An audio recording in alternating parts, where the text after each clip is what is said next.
Bom dia. A proposta de hoje é nós estudarmos a Constituição Brasileira de 1891, a primeira Constituição do período republicano.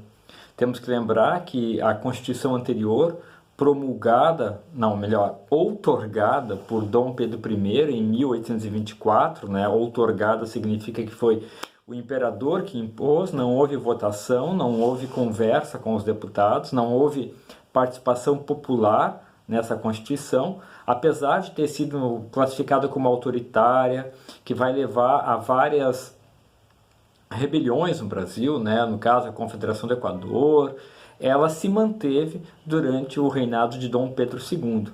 Porém, com a proclamação da República, havia, óbvio, a necessidade de se criar uma nova Constituição para, de certa forma, legitimar essa mudança de monarquia para a República.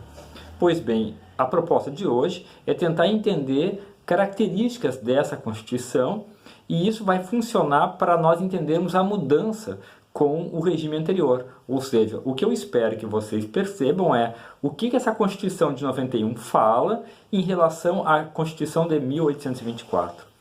Bom, inicialmente lembrar que essa Constituição de 1891 ela é inspirada no modelo norte-americano. Na verdade, a República Brasileira ela tentou ser uma cópia dos Estados Unidos. Tanto é que o nome oficial do país é Estados Unidos do Brasil. A nossa Constituição ela é bem simples, né? Nesse primeiro aspecto. Ela tem 91 artigos, né? Como referência, a nossa Constituição atual de 1988, ela tem 250 artigos. Então era uma Constituição de certa forma enxuta, claro, não como a americana, mas bem diferente. Dos aspectos que me chamam a atenção nessa Constituição, nós começamos com a ideia do fim do poder moderador e fim do Conselho do Estado. Ou seja, a liberdade de controle do executivo, no caso o imperador, se desfaz, né? O Brasil agora é um regime republicano, no qual os três poderes, né? Executivo, legislativo e judiciário, têm completa autonomia.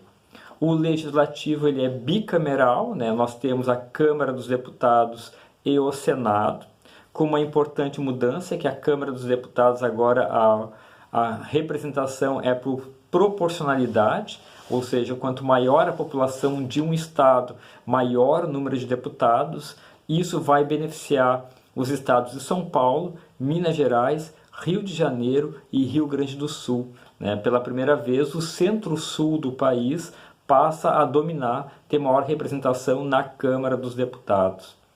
O Senado brasileiro deixa de ser vitalício, como era na época do Império, deixa de ser nomeado pelo imperador, né? O Dom Pedro, tanto Pedro I quanto Pedro II, eles escolhiam o senador a partir de uma lista tríplice. Agora não, o senador é eleito por votação direta. O Senado, como eu falei, deixa de ser vitalício e passa a ter um mandato de 9 anos, sendo renovado 1/3 a cada eleição. Essas eleições ocorrem a cada 3 anos, já que o mandato dos deputados é de 3 anos. Então aqui nós temos uma cópia do modelo norte-americano, no qual constantemente o legislativo ele é renovado, ele é chamado às eleições, né? Em termos de exemplo, né, aqui no Brasil, a legislatura ela acaba junto com o mandato presidencial. Então, durante esses 4 anos, o presidente ele tem a mesma composição do Congresso Nacional. No caso norte-americano, isso não ocorre, né?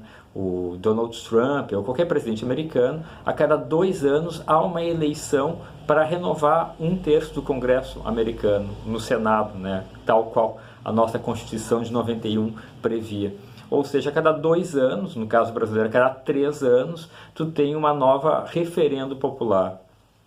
Importante em relação a esse poder legislativo é que o presidente não tem o poder mais de dissolver o Congresso e também não pode mais adiar ou prorrogar a pauta do legislativo. Quer dizer, o legislativo agora tem uma vida completamente independente. Importante também lembrar que agora o Brasil é um estado laico, né?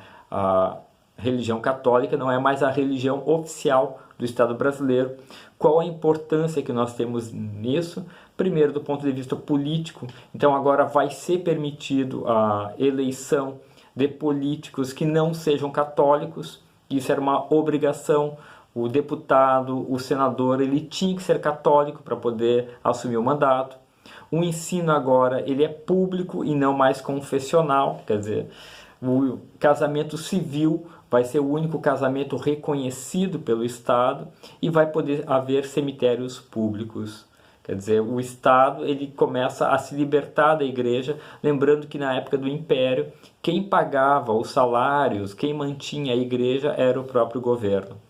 Do ponto de vista da justiça, que é importante para nós, que foi introduzido o habeas corpus, que é uma forma de defesa do indivíduo, do sujeito, contra a agressão do Estado, contra a prepotência dele. Quer dizer, todo mundo tem direito a poder se defender dessa opressão que a máquina do Estado pode fazer.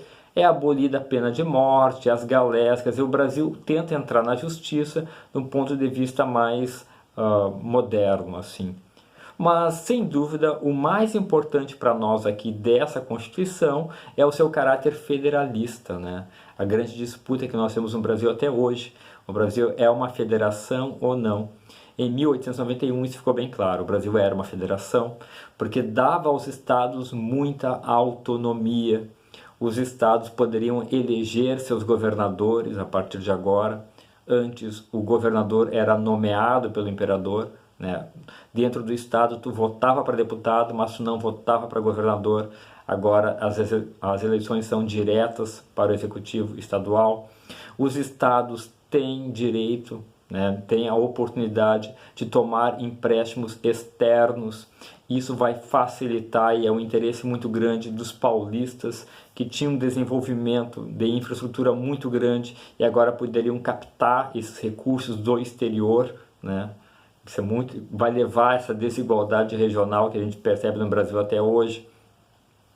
Os estados vão poder decretar os seus próprios impostos, né? Então se cria esses impostos estaduais com alíquotas definidas pelo estado, né? Eu tenho um código eleitoral próprio de cada estado, né? Lembrar o caso do Rio Grande do Sul, que o governador poderia se reeleger quantas vezes quisesse. Quer dizer, tu tem um controle da máquina eleitoral por parte dessa oligarquia regional e, por fim, os estados poderiam criar leis próprias. O governo brasileiro ficaria responsável praticamente pela defesa e ele poderia, no caso, intervir nos estados diante de uma ameaça externa. No Rio Grande do Sul isso vai acontecer na Revolução Federalista, né? O governo brasileiro vai tentar acabar com a guerra aqui, alegando que no Rio Grande do Sul havia uma influência de uruguaios.